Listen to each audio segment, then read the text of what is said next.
Hi friends, పొరిగింటి పుల్లకూర రుచులు అందరూ బాగున్నారా అండి? ఈరోజు మన రెసిపీ రొయ్యలు మసాలా కర్రీ. ముందుగా ఒక 2 టమాటాలు 2 ఉల్లిపాయలను కట్ చేసి రెడీగా పెట్టుకొని స్టవ్ వెలిగించి కళాయి పెట్టి అందులో కొద్దిగా ఫ్రై చేసుకోవాలి. ఫ్రై అయిన తర్వాత తీసి పక్కన పెట్టేయాలి. ఇప్పుడు ఒక 200 గ్రాముల రొయ్యల్లో ఉప్పు కారం కలిపి పక్కన పెట్టుకోవాలి.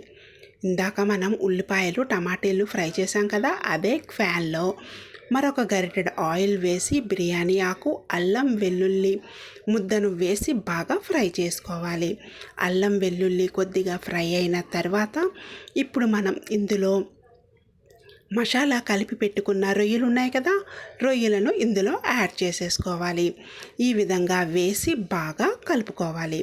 రొయ్యలను మనం ఎక్కువసేపు ఫ్రై చేసామంటే గట్టిగా సాగినట్టు అయిపోతుంది. కాబట్టి 3-4 నిమిషాల పాటు బాగా ఫ్రై చేసిన తర్వాత మనం ఇప్పుడు ఇందులో రుబ్బి పెట్టుకున్న ఉల్లిపాయలు టమాటా పేస్ట్ ఉంది కదా, ఇందులో మనం యాడ్ చేసేసుకోవాలి.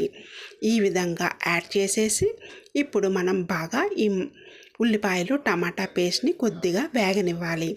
ఆల్రెడీ మనం ముందుగానే అల్లం వెల్లుల్లి అలాగే ఇప్పుడు టమాటా ఉల్లిపాయలు ముద్ద వేసి వేపాం కదా, మరొక 3-4 నిమిషాల పాటు ఫ్రై చేస్తే సరిపోతుంది. ఇప్పుడు ఇందులో 1 టీ స్పూన్ గరం మసాలాని వేసి బాగా కలిపి కొద్దిగా వాటర్ వేసి ఉడకనివ్వాలి.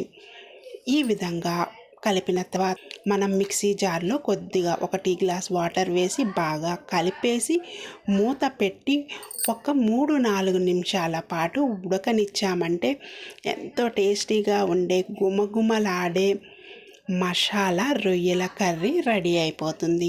చివరిగా కొద్దిగా కొత్తిమీర కొబ్బరి పొడి వేసేసి బాగా కలిపేసి ఇంకా మనం సర్వింగ్ ప్లేట్లో పెట్టి సర్వ్ చేసేయడమే.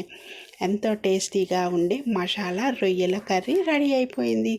చూసారు కదా, చాలా సులువుగా తేలిగ్గా మనం మసాలా రొయ్యల కర్రీని తయారు చేసేసుకోవచ్చు. మీకు నచ్చినట్టయితే లైక్ చేయండి, షేర్ చేయండి, మన ఛానల్ని సబ్స్క్రైబ్ చేయండి. Thank you.